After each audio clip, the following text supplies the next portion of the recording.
ठरलं तर मगच्या आजच्या भागाची सुरुवात होते अर्जुन पासून. तर आता इथे अर्जुन म्हणतो, अशा बऱ्याच गोष्टी आहेत डॅड, ज्या तुम्हाला अजूनही माहीत नाहीत, असं म्हणतो तो. सगळ्यांना धक्का बसतो. हिचे सगळे पाप, सगळे गुन्हे आम्हाला कधीच कळले होते आणि ते सगळे पुरावे कोर्टात दाखवण्याआधी आम्हाला घरच्या जजेस समोर ठेवायचे होते, असं म्हणतो अर्जुन. कारण कोर्ट तिला द्यायची शिक्षा ते देईलच, पण त्याआधी तुमच्या सगळ्यांसमोर न्याय व्हायला हवा, असं म्हणते सायली. कारण तुमच्यातल्या प्रत्येकाने कधी ना कधीतरी प्रियाच्या हातून अन्याय सहन केलाय, असं म्हणते ती. पण जे जे झालंय ते तुम्ही उघड केलेलं आहेच ना, असं म्हणते ती. अश्विनची प्रकरणं, घरच्या माणसांच्या जीवाशी खेळणं, आणखीन काय राहिलंय, असं म्हणते ती. पुणाची हे तर फक्त हिमनगाचं टोक आहे, असं म्हणते ती. आम्हाला प्रियाबद्दल शंका यायला लागली त्या दिवसापासून जेव्हा नागराजला शिक्षा झाली, असं म्हणतो अर्जुन. तेव्हा त्यांनी आमच्या सगळ्यांसमोर एक कोडं ठेवलं होतं.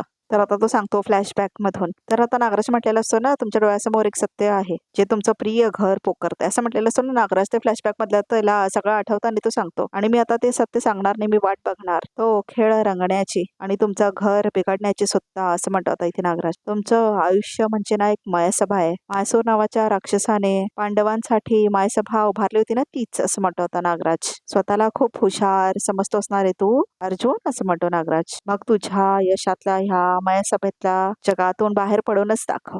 माझं चॅलेंज आहे तुला, असं म्हटलं असतं ना नागराज. तुम्हाला आठवतंय का, असं म्हणतो अर्जुन. हो, असं म्हणतो प्रताप. हो आठवतंय खरं, असं म्हणतो आता इथे प्रताप. पण त्याचा अर्थ काय कळला नव्हता आम्हाला, असं म्हणतो आता इथे प्रताप. त्यावेळी त्याचा अर्थ आम्हालाही कळला नव्हताच. मग नागराजने आम्हाला आव्हान दिलं होतं की हे कोडं सोडूनच दाखवा. आणि मग आम्ही पण विचार करायला लागलो की आपल्या घराची मयसभा झालीये म्हणजे नेमकं काय झालंय, असं म्हणते आता इथे सायली. हा विचार करायला लागलो आम्ही. तर फ्लॅशबॅक मधून आठवतं ते ना. आता शेवटची व्यक्ती प्रिया. तर अर्जुन आणि सायली म्हणतात तन्वी प्रिया, असं म्हणतात ते दोघेही. आणि मग बघा प्रेक्षक, इथून सुरुवात झालेली असते ना ते सगळ्या गोष्टींना. दिसतं तसं नसतं, आत एक बाहेर एक, खरं वाटतं ते खोटं आहे, ही सगळी वर्णनं तर प्रियाच्या बाबतीतच लागू पडतात, असं म्हणते सायली. ऍब्सोल्युटली, असं म्हणलेलं असतो अर्जुन. आणि नागराज म्हणाला होता की आपलं प्रिय घर पोकरतंय, हे शब्द प्रिय या शब्दावर त्याने स्ट्रेस दिला होता, असं म्हणतो तो. म्हणजे प्रियाच, असं म्हणते सायली. येस, असं म्हणतो अर्जुन. तर आता इथे सगळं सांगतात ते घरातल्या सगळ्या लोकांना. बघा प्रेक्षकांनी सगळ्यांना शॉक बसत असतो. आपल्या घरात जे खरं आहे ते खोटं आहे आणि जे खोटं आहे त्याला आपण खरं समजतोय. ह्या प्रश्नाचं उत्तर शोधताना आमच्या समोर फक्त प्रियाचा चेहरा आला, म्हणजे तन्वीचा, असं म्हणते ती. कारण फक्त हीच अशी व्यक्ती आपल्या घरात आहे जिथं खायचे दात वेगळे आणि दाखवायचे वेगळे, असं म्हणते ती. आपण खूप वेळा हिच्यावर विश्वास टाकला, खूप वेळा हिला सुधारायची संधी पण दिली, तरीही फरक नाही पडला. उलट ती आपला कायम विश्वासघातच करत गेली, असं म्हणते सायली. ह्या सगळ्यात नवीन काहीच नाही, असं म्हणते अस्मिता. तन्वीवर परत कोणी विश्वास ठेवणार नाही, तिचं नावही घेणार नाही, असं म्हणते अस्मिता. अस्मिता ताई, तुमचा हा राग तुमचा माहीत असलेल्या गोष्टींमुळे आहे. जेव्हा तुम्हाला सगळ्या गोष्टी कळतील ना, तेव्हा तुम्ही काय कराल, असं म्हणते सायली. प्रियाबद्दल विचार करत असताना प्रतिमा त्यांना अचानक होळीच्या दिवशी चक्कर आली, असं म्हणते सायली. तर आता फ्लॅशबॅक मध्ये दाखवलंय कसं प्रतिमाला चक्कर आली होती. आपल्याकडे जास्त वेळ नाहीये, पेशंटला ताबडतोब रक्त द्यायला हवं, असं म्हटलेलं असतो ना तो डॉक्टर. तर आता रविराज म्हटलेला असतो, आम्ही लहान असताना तन्वीचं आम्ही ब्लड टेस्ट केलं होतं. अरे तेव्हाच कळलं आम्हाला की तिचा आणि प्रतिमाचा ओ निगेटिव्हच आहे ब्लड ग्रुप म्हणून, असं म्हणतो रविराज. मग प्रश्नच मिटला, असं म्हणतो अश्विन. मी ताबडतोब तन्वीला कॉल करतो आणि बोलून घेतो, असं म्हणतो आता इथे अश्विन. तर आता इथे सगळं सांगत असते सायली. आणि प्रतिमा त्यांना रक्ताची खूप गरज होती, असं म्हणते सायली सुद्धा. प्रिया तिथे रक्त द्यायला वेळेत पोहोचली नाही, असं म्हणते सायली. तर फ्लॅशबॅक मध्ये दाखवलंय कसं प्रयत्न करत असतो अश्विन आणि अजूनही लागला नाही ना तन्वीचा फोन. स्वतःच्या आईला रक्त देण्यासाठी सुद्धा ती टाइमवर नाही येणार, असं म्हणतो तो. कुठलीही मुलगी आपल्या आईला रक्ताची गरज असताना रक्त देण्याची टाळटाळ करते, असं म्हणते सायली. आणि तेव्हाच आम्हाला प्रियाबद्दल पहिल्यांदा संशय आला, असं म्हणते सायली. तेव्हाच आम्ही तिच्या रक्ताची तपासणी करायचं ठरवलं, असं म्हणते सायली. तन्वीची ब्लड टेस्ट, असं म्हणते आता इथे प्रतिमा. का, असं म्हणते ती. कारण प्रियाचा ब्लड ग्रुप आणि तुझं ब्लड ग्रुप मॅच व्हायला हवं होतं, असं म्हणतो अर्जुन. तुझा आणि प्रियाचं ब्लड ग्रुप ओ निगेटिव्ह आहे हे सिनियरने मला आधीच सांगितलं होतं, असं म्हणतो अर्जुन. आणि ह्याची क्लॅरिटी आम्हाला तेव्हाच आली असती तेव्हा प्रियाचा ब्लड ग्रुप आपल्या हाती आला असता, असं म्हणतो अर्जुन. आमच्याही हे लक्षात आलं होतं की ती प्रतिमाला रक्त देताना टाळटाळ करते. तिच्या एवढी स्वार्थी मुलगी मी बघितलेली नाही, असं म्हणतो रविराज. स्वतःच्या आईला तिने रक्ताचा थेंबही दिला नसता म्हणून हॉस्पिटलमध्ये सुद्धा ती उशिराच आली होती, असं म्हणतो रविराज. प्रियाच्या रक्ताची तपासणी करणं तेवढं सोपं नव्हतं, असं म्हणते सायली. म्हणूनच आम्ही धुळवडीच्या दिवशी रक्त शिबिराचा घाट घातला, असं म्हणते आता सायली. तर आता फ्लॅशबॅक मध्ये दाखवलंय कसं प्रियाचं रक्त काढून घेतलेले असतात. ह्या वेळेला आम्ही आधीच खबरदारी घेतली होती की प्रिया ना रक्ताचा रिपोर्ट बदलेल ना सॅम्पल, असं म्हणते सायली. आणि त्याच दिवशी तिचा ब्लड रिपोर्ट आमच्या हाती लागला, असं म्हणतो अर्जुन. तर आता इथे सायलीच्या हातामध्ये ब्लड रिपोर्ट असतात. हा प्रियाचा ब्लड रिपोर्ट. त्या ब्लड रिपोर्टमध्ये क्लिअरली मेन्शन्ड आहे प्रियाचा ब्लड ग्रुप ओ निगेटिव्ह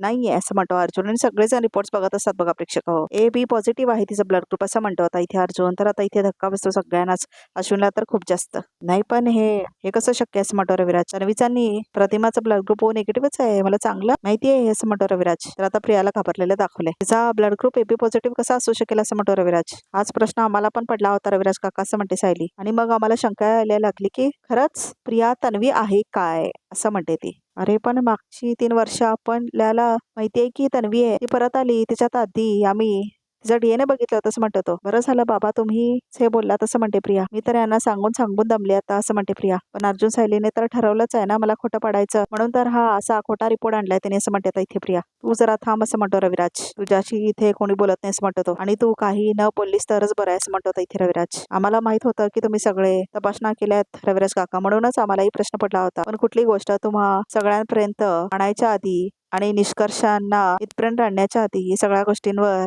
विचार करायचा होता असं म्हणते सायली. आणि म्हणूनच आम्ही प्रियावर अगदी डोळ्यात तेल ठेवून लक्ष ठेवण्याचा विचार केला, म्हणूनच मी तिचा पाठलाग केला. आणि मग मला दिसलं की तर आता इथे प्रिया पैसे देत असते सदा महिन्याला. तर आता इथे प्रिया म्हटलेली आता या वेळेला एवढेच पैसे आहेत माझ्याकडे. तर आता सायली सगळं बघत असते लांब थांबून. तर आता ती पैसे द्यायचं बघते आता इथे प्रियाला सदा महिन्याला. काम झालंय आता परत कॉल नाही करायचं असं म्हणते आता इथे प्रिया. असं म्हटलेली असते ना महिना, हे सगळं आता सायली बघितलेले असते. तर सगळ्यांना अजून धक्का बसतोय काय म्हणून. तन्वी सदानी महिना लोखंडेला भेटायला गेली होती असं म्हणतो आता इथे अश्विन का. आपण त्यांना घराबाहेर काढल्यानंतर त्यांच्याशी तर आपला काही संबंध नव्हता असं म्हणते आता इथे कल्पना. मग तन्वी त्यांना पैसे का देत होती असं म्हणते कल्पना. सदा आणि महिनाने सांगितलं प्रियाने त्यांना कर्ज दिलं म्हणून असं म्हणते सायली. तर प्रिया इथे का आली होती हे सांगा असं म्हटलेलीस ना सायली फ्लॅशबॅक मध्ये. तुला माहिती आहे ना सायली आम्हाला पैशांची किती गरज आहे ते. मग आम्ही तिच्याकडून कर्ज घेतलं असं म्हणून सांगितलेली असते ना महिना. आम्ही हे घेतलेले सगळे पैसे परत फेडणार आहोत असं म्हटलेली असते ना महिना. सगळं आठवतात इथे सायलीला सांगते ती. सदा महिन्यावर विश्वास कसा ठेवायचा असं म्हणते आता अस्मिता. ही एवढी खोटाडी आहे ना तेवढे ते दोघे खोटाडे असं म्हणते आता इथे अस्मिता. हे आम्हाला चांगलंच माहित होतं असं म्हणतो अर्जुन. म्हणूनच आम्ही प्रियाचा बँक अकाउंट स्टेटमेंट चेक करण्यासाठी गेलो असं म्हणतात इथे अर्जुन. तुला आठवतं का सिनियर, आम्ही तुला प्रियाचे बँक अकाउंट डिटेल्स मिळवून देण्याची रिक्वेस्ट केली होती असं म्हणतो अर्जुन. मी त्या बँक मॅनेजरशी बोललो होतं असं म्हणतो रविराज. तिथूनच आम्हाला प्रियाच्या पैशांच्या व्यवहारांबद्दल सगळं कळलं असं म्हणते आता इथे सायली. तर आता कसं जाऊन भेटलेले असतात ते दोघेही बँक मॅनेजरला. एवढा बँक बॅलन्स असताना सुद्धा दर महिन्याला ती 20,000 रुपये काढत आहे असं म्हटलेलं असतो अर्जुन. आणि सदा महिन्याला देत आली आहे, यामागे काहीतरी मोठं कारण असेल असं म्हणतो अर्जुन. तर आता इथे सगळं फ्लॅशबॅक मध्ये ते सांगत असतात. तर आता इथे अर्जुन ते जाई प्रूफ आणलेले असतात आणि हे तिच्या बँक अकाउंटचे डिटेल्स असं म्हणतो अर्जुन. तर आता सगळेजण बघत असतात ते डिटेल्स. यात क्लिअरली दिसतंय ज्या दिवशी आपण सदानी महिन्याला या घरातून बाहेर काढलं होतं दर महिन्याला प्रिया त्यांना 20 ते 30,000 रुपये देत होती असं म्हणतो अर्जुन. तर प्रिया म्हणते पण ह्याचं स्पष्टीकरण मी आधीच दिले असं म्हणते आता इथे प्रिया. मी गोरगरिबांना मदत करत होते ना तेव्हा मला हे पैसे लागत होते असं म्हणते प्रिया. गोरगरिबांना मदत करण्यासाठी दर महिन्याला एकाच तारखेला पैसे विथड्रॉ करणं आणि त्याच तारखेला ते पैसे सदानी महिन्याकडे पोहोचणं योगायोग नक्कीच नाही असं म्हणतो आता इथे अर्जुन. तन्वीचं त्या दोघांना दर महिन्याला पैसे देत असेल तर ते कर्ज नक्कीच नसेल असं म्हणते आता इथे मृणाची. बरोबर आहे तुमचं मृणाची, ते कर्ज नव्हतंच असं म्हणते सायली. ते पैसे प्रिया सदा महिन्याला तोंड बंद ठेवण्यासाठी देत होती असं म्हणते सायली. पण सदा महिन्याला असं काय माहित होतं की तन्वी त्यांना गप्प राहण्याचे पैसे देत होते असं म्हणतो इथे अश्विन. सदा आणि महिना जेव्हा पकडे गेले ना तेव्हा त्यांनी सांगितलं की त्यांना फक्त 4 मुली होते असं म्हणतो अर्जुन. पण नंतर आम्हाला कळालं की त्यांना 4 नाही तर त्यांना 5 मुली आहेत असं म्हणतो इथे अर्जुन. कारण सदा आणि महिना खोटं बोलत होते असं म्हणतो अर्जुन. आणि मगच त्या 5व्या मुलीचा शोध घ्यायचा ठरवला असं म्हणतो इथे अर्जुन. कारण आम्हाला वाटत होतं त्या 5व्या मुलीला लपवलं जातंय असं म्हणतो अर्जुन. आणि तिचं आणि प्रियाचं काहीतरी कनेक्शन नक्कीच असेल असं म्हणतो इथे अर्जुन. म्हणून आम्ही सदा आणि महिनाच्या घराजवळच्या शाळांमध्ये जाऊन चौकशी केली आणि तिथे आम्हाला हे सापडलं असं म्हणते आता इथे सायली. तर आता ती तो फॉर्म घेते बघा प्रेक्षक हो. आणि तो फॉर्म आता इथे अर्जुन दाखवतो सगळ्यांना. तर आता इथे सगळेजण बघतात ते. अगं हे असं म्हणतात इथे प्रताप. तर आता इथे बाकी सगळे पण बघतात बघा प्रेक्षक हो. तर आता धक्का बसतो सगळ्यांना. प्रतिमाला तर अजूनच धक्का बसतो. पण हा तर सायलीच्या लहानपणीचा फोटो आहे असं म्हणते आता इथे कल्पना. मधुभाऊने दिलेला आठवड्यामध्ये हाच तर फोटो आहे असं म्हणते आता कल्पना. आई तो प्रियाने निर्माण केलेला फक्त एक आभास होता असं म्हणते सायली. कारण तिला हे सिद्ध करायचं होतं की मी बबली लोखंडे म्हणजेच सदानी महिन्याची मुलगी आहे असं म्हणून आता सायली म्हणते. तर आता सगळ्यांना खूप राग येतो बघा प्रेक्षक हो. तर आता इथे प्रियाला आठवतं कसं तिच्या नावाचं गाठोडं वगैरे गायब झालेलं असतं ना, आणि कसं अर्जुन आणि सायली तिथे असतात आणि केव्हा ते घेऊन गेलेले असतात गाठोडं, हे सगळं आता तिला आठवायला लागतं बघा प्रेक्षक हो. आणि अर्जुन ते सगळं सामान घेऊन गेलेला असतो. काय झालं असं म्हटलं ना, अर्जुनला वाटलं मैपताला म्हणून मी हॉर्न वाजवला असं म्हटलेली असते ना सायली. ते बघा प्रिया बाहेर आली असं म्हणते सायलीने. गाठोडं पण आहे तिच्या हातात असं म्हटलेली असते ना सायली. तर आता प्रियाला गाठोडं घेऊन जाताना बघितलेले असतात ते दोघं. तर प्रिया जाऊन बसलेली असते आपल्या गाडीत. आम्ही प्रियाला मैपतच्या घरातून बबली लोखंडेचं गाठोडं घेऊन पळताना बघितलं. तेव्हा आम्हाला असं वाटलं की ती माझं गाठोडं घेऊन पळतीये, पण खरं तर ते तिचं स्वतःचं गाठोडं होतं असं म्हणते सायली. म्हणजे बबली लोखंडे म्हणजे तन्वी उर्फ प्रियाचे असं म्हणत होता इथे रविराज. म्हणजे निष्कर्ष हाच निघतोय की बबली लोखंडे म्हणजेच प्रिया उर्फ तन्वी. हो सिनियर असं म्हणतो अर्जुन. आम्ही सुद्धा ह्याच स्टेटमेंट पर्यंत पोहोचलो होतो असं म्हणत होता अर्जुन. अर्जुन तू जे बोलतोयस त्याचा अर्थ तुला कळतोय का असं म्हणतो रविराज. हो असं म्हणत होता इथे अर्जुन. हा विषय इतका गंभीर आहे म्हणूनच आम्ही खात्री पटेसोपर्यंत थांबायचा विचार केला असं म्हणते सायली. पण प्रियाची खरी ओळख प्रतिमा आत्या आणि रविराज काकांचं आयुष्य बदलू शकली असती असं म्हणत होता इथे सायली. ह्या घराचा पाया देखील हल्ला असता. म्हणूनच आम्ही विचार करत होतो की नक्की काय करूया. आणि नेमकं तेव्हाच प्रतिमा आत्याने मला सांगितलं की त्यांना प्रियाबद्दल खरी माया वाटतच नाही असं म्हणते सायली. हो असं म्हणते प्रतिमा. मला माझ्या सख्या मुलीबद्दल प्रेम का वाटत नाहीये मला कळतच नव्हतं. माझं मन खूप खात होतं मला, म्हणून मी सगळं सायलीकडे बोलून दाखवलं होतं असं म्हणते आता इथे प्रतिमा. तर आता घाम सुटतो अश्विनला. आणि आता मीही बघितलं आहे किती त्रास झाला वहिनीला म्हणून असं म्हणते सुमन. मी आणि वहिनीने तिची परीक्षा घ्यायची ठरवलं असं म्हणते आता इथे सुमन. आणि माझ्या सांगण्यावरूनच असं म्हणते सायली. माझं ऐकून प्रियाला जेवायला बोलवलं प्रतिमा आत्याने असं म्हणते सायली. तन्वी आज तुला इथे येता येईल का ग?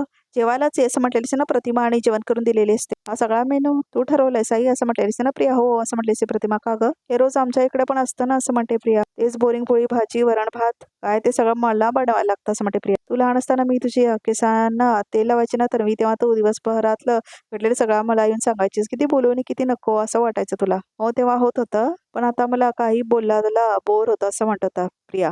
ते सगळं फ्लॅशबॅक मधलं सांगते ती. तिथेही प्रियाने दाखवूनच दिलं की ती प्रतिमा त्याची मुलगी असूच शकत नाही असं म्हणते सायली. अगं ज्या मुलीने स्वतःच्या आईच्या गोळ्या बदलल्या तिच्याकडून प्रेमाची अपेक्षा तू केलीसच कशी असं म्हणते अस्मिता. तिच्यात थोडा जरी ओलावा असताना तर ती आत्याच्या जीवावर कधी उठलीच नसती असं म्हणते अस्मिता. अस्मिता ताई आहो हिला तर तुमचा आनंद कधीच बघवला नाही. हिच्यामुळेच तर तुम्हाला बाळंतपणात चक्कर आली आणि नंतर बाळंतपण ही अवघड गेलं असं म्हणते आता इथे सायली. तर आता प्रिया म्हणते निदान हे तरी माझ्यावर ढकलू नकोस असं म्हणते प्रिया. तुम्ही साक्षी सचिन बद्दल बोलत होता ते ऐकून चक्कर आली तिला असं म्हणते प्रिया. पण ते बोलणं ऐकण्यासाठी त्यांना मुद्दाम घरी कोण घेऊन आलं असं म्हणते सायली. तर आता अस्मिता डोकं लावते. मला अस्मिता ताईंसमोर कुठली गोष्ट बोलायची नव्हती कारण मला त्यांची काळजी वाटत होती असं म्हणते सायली. त्यांच्या बाळंतपणात कुठलीही गोष्ट अवघड जाऊ नये असं वाटत होतं म्हणून मुद्दाम तू त्यांना घरी घेऊन आलीस आणि पर्स घरी विसरली असं खोटं कारण सांगून ही मला घरी घेऊन आली असं म्हणते आता इथे अस्मिता. अय्या म्हणजे पर्स घरीच विसरली की काय असं म्हणते प्रिया. आणि त्या तुझा फोन आणि माझा फोन दोघींचाही फोन तिथेच राहिले वाटे असं म्हणते प्रिया. चल घरी जाऊया असं म्हणते आता इथे अस्मिता. खात्री आहे तुला तू सचिन सोबत साक्षीलाच बघितलेलं असं म्हणतात आता इथे अर्जुन सायलीला. तर आता सायली म्हणते 1000% खात्री आहे माझी की ती साक्षी शिकरेच होती असं म्हणते सायली. सचिन आणि साक्षी शिकरे असं म्हटले ना प्रिया. तर ऐक म्हणून आता कळ मारलेली असते ना अस्मितालाही आठवतं सगळं तिला. प्रियाला जे हवं होतं तेच झालं असं म्हणतात इथे अर्जुन. अस्मिताच्या डिलिव्हरीच्या वेळेस तिची सिच्युएशन खूप जास्त क्रिटिकल झाली होती असं म्हणतात इथे अर्जुन. अगं मी जगते का मरते अशी वेळ आणली होतीस तू माझ्यावर असं म्हणते अस्मिता. अगं दुसऱ्यांदा तू माझ्याने माझ्या बाळाचा जीव घेण्याचा प्रयत्न केला आहेस असं म्हणते अस्मिता. तर आता इथे अस्मिता येते बघा प्रेक्षकाने आता ती प्रियाच्या कानाखाली जोरात मारते. तुला नरकाच होता जागा मिळणार नाही असं म्हणते आता इथे अस्मिता. तुझ्यापेक्षा घाणीत वळवळणारे किडे पडवरले त्यांच्यापेक्षा तू जास्त घाणीने बरपडलेले असं म्हणते आता इथे अस्मिता. आणि ती खूप चिडलेली असते बघा प्रेक्षकाची असं म्हणते आता इथे अस्मिता. आणि निघून जाते ती तिथून. तर तिला खूप वाईट वाटत असतं. तर आता इथे अश्विनला दाखवलंय. तर आता इथे अश्विन पण खूप विचलित झालेला असतो. अहो अस्मिता ताई प्रियाने कुठे कुठे कर्तृत्व गाजवलंय हे मला हॉस्पिटलमध्ये असतानाच कळलं असं म्हणते आता इथे सायली. कारण तिथे आम्हाला सँडी भेटला असं म्हणते आता इथे सायली. प्रियाच्या लग्नाच्या आधीच्या अनेक मित्रांपैकी एक असं म्हणते आता इथे सायली. तर आता सांगते ती प्रिया आधी सुद्धा तशीच होती. ती किती जणांसोबत पैशांसाठी फिरायची असं म्हणतो सँडी. एकाच्या बाईकवरून दुसऱ्यासोबत तिसऱ्याच ठिकाणी कुठेतरी फिरून यायची. आणि त्यात जर तो श्रीमंत मुलगा भेटला ना तर त्याच्या मागे मागे फिरायची असं म्हणतो तो. आणि मग जमेल तेवढा पैसा उकळायची त्याच्यापासून असं म्हणतो तो. सँडीने आम्हाला प्रियाच्या सगळ्या बॉयफ्रेंड्स बद्दल पुरावे दिले होते ते तुम्हाला दाखवलेच असं म्हणतो अर्जुन. सिनियर प्रणाची तुम्ही बघून काय असं म्हणतो आता इथे अर्जुन. आणि सगळे पुरावे आता दाखवतो. तर तो आणून देतो आता इथे रविराज आणि पूर्णाजीला पुरावे. मला नको दाखवूस ते अर्जुन मला नाही बघवत असं म्हणतो तो. तर आता पूर्णाजी घेते. तर आता बघूनच लाज असते पूर्णाजीला. तर फेकून टाकतात त्या प्रियाने तुला खूप लुटलंय सिनियर. ती तुला म्हणाली होती ना की फॅशन डिझायनिंगचा कोर्स करतेय राईट असं म्हणतो तो. सांगितलं म्हणजे असं म्हणतो तो. लग्नाआधी रोज कॉलेजला जायची ती असं म्हणतो तो. लाखो रुपये फी भरली आहे मी तिची असं म्हणतो रविराज. तर आता इथे अर्जुन म्हणतो नाही, पण ती फी त्या कॉलेजपर्यंत कधी पोचलीच नाही रविराज काका असं म्हणते आता सायली. कारण प्रियाने शिक्षणासाठी त्या कॉलेजमध्ये कधी दाखला घेतलाच नव्हता असं म्हणते सायली. सगळ्यांना खूप मोठा धक्का बसतो बघा प्रेक्षक हो. काय असं म्हणते प्रतिमा. म्हणून तू माझ्याकडे तन्वीच्या ओळखपत्राचा फोटो मागितला होताच असं म्हणते प्रतिमा. हो असं म्हणते सायली. आणि त्या दिवशी मी welcome to HS fashion designing institute असं म्हणून बोललेली असते ना सायली. हॅलो, मला तुमच्या एका विद्यार्थिनीची माहिती हवी होती. तिचं नाव तन्वी किल्लेदार आणि तिचा रोल नंबर 4422 आहे असं म्हणते ती. मागच्या वर्षीचीच नाही, 3 वर्षांची लिस्ट चेक केली, पण तन्वी किल्लेदार नावाची मुलगी आमच्या कॉलेजमध्ये कधीच नव्हती असं म्हणतो तो. तर आता सगळं सांगते बघा प्रेक्षक हो. सायलीने धक्का बसलेला असतो सगळ्यांना खूप जास्त. हे त्या कॉलेजने दिलेलं अधिकृत पत्र असं म्हणते आता सायली. तन्वी किल्लेदार नावाची विद्यार्थिनी तिथे कधीच नव्हती असं म्हणते सायली. सगळ्यांना खूप जास्त धक्का बसतो. तर आता हे बघा असं म्हणतात इथे अर्जुन आणि सगळ्यांना पुरावे दाखवतो. खूपच मजा येते प्रेक्षक हो. काय एक्सपोज केले खरंच. प्रियाला खूप मस्त एक्सपोज केलंय बघा प्रेक्षक हो. ह्या दोघांनी तर माझ्याबद्दलचे सगळेच पुरावे उकडून टाकलेत. आता तर मी गप्प बसलेलंच बरं. आता मी सावरून घ्यायला गेले तर ते माझ्यावरच आणखीन शेक केलं असं म्हणते प्रिया. तर सगळेजण बघतात तर आता सगळ्यांना धक्का बसतो. ह्या टोकाचा खोटेपणा असं म्हणते प्रणाची. सगळ्यांना खूप जास्त धक्का बसलेला असतो. इतकाच राग मैनावतीने सदाला सुद्धा आलेला होता हिच्याबद्दल. कारण त्यांना तिने महिन्याचे पैसे देणं बंद केलं होतं असं म्हणते सायली. आणि म्हणून सदाशिव मैनाबद्दल आम्हाला काही कळू नये म्हणून त्यांना तिने जाळीत फेकलं असं म्हणते ती. पण योगायोगाने आम्हाला त्यांचा पत्ता मिळाला असं म्हणते सायली. तर कसं मिळालेला असतो ना सायलीला पत्ता. तर आता ती बघते. हा हा, हॅलो बबले, कुठे मेली होतीस ग टावळे असं म्हणून ती बोलत असते ना मैना. ते सगळे ऐकते सायली. मंजिरी नाव आलं होतं पण आवाजाने हे मैनावतीसारखं वाटतं असं म्हणते आता इथे सायली. म्हणजे प्रियाने मैनावतीचं नाव मंजिरी असं सेव्ह केलंय असं म्हणते सायली. प्रियाने सदाने मैनाची काय अवस्था केली आहे हे तुम्ही त्यांच्याकडूनच ऐका असं म्हणतो अर्जुन. तेच सांगतील तुम्हाला. सदाशिव मैनावती असं म्हणतो अर्जुन. या मैने, हीच ती पोरगी, हिने आपल्या पाठीत खंजीर खुपसला असं म्हणतो तो. आणि आपल्याला मरणाच्या दारात सोडून दिला असं म्हणतो तो. मरणाच्या दारात असं म्हणतो प्रताप. असं म्हणतो सदाशिव. म्हणजे अहो, एक नंबरची पैदाशी नाही तुमची प्रिया असं म्हणते आता इथे मैनावती. आधी गोड गोड बोलून आम्हाला भुलवलं आणि नंतर कुठल्या तरी अडगळीच्या खोलीत लिहून फेकून टाकलं असं म्हणते ती. तर आता सगळ्यांना धक्का बसतो. तर आता इथे फ्लॅशबॅक मध्ये सगळं दाखवते बघा प्रेक्षक कौसाईल. पैसे आणि डॉक्टर पाठवू नाही तर तुझ्या बापाचा जीव जाईल असं म्हटलेली असते ना प्रियाला. ही तर उत्तम बातमी आहे. दादा चकला तर मला आनंदच होणार आहे असं म्हटलेली असते ना प्रिया. हे सगळं रेकॉर्ड करून सायलीने पाठवले असते त्यांना. तिच्यासोबत महिना सुद्धा केली ना तर अजून बरं होईल असं म्हटलेली असते ती. सगळं आता सायलीने दाखवलेली असते त्यांना. अगं ए बाय, तुला समजतंय तरी का किती किती जणांचा तळतळ घेणार आहेस तू असं म्हणते मैनावती. अगं आम्ही तुला आपलंसं केलं, तुझं एवढं कौतुक केलं, पण तू आम्हालाच पायाखाली चिरडाला निघालीस असं म्हणते मैनावती. शांत व्हा मैनावती, तुम्ही आता सुखरूप आहात असं म्हणते सायली. तुमचं नशीब चांगलं म्हणून आमच्या वेळेत लक्षात आलं की तुमच्या जीवाला धोका आहे म्हणून तर तुम्हाला आम्ही वेगळ्या ठिकाणी हलवलं.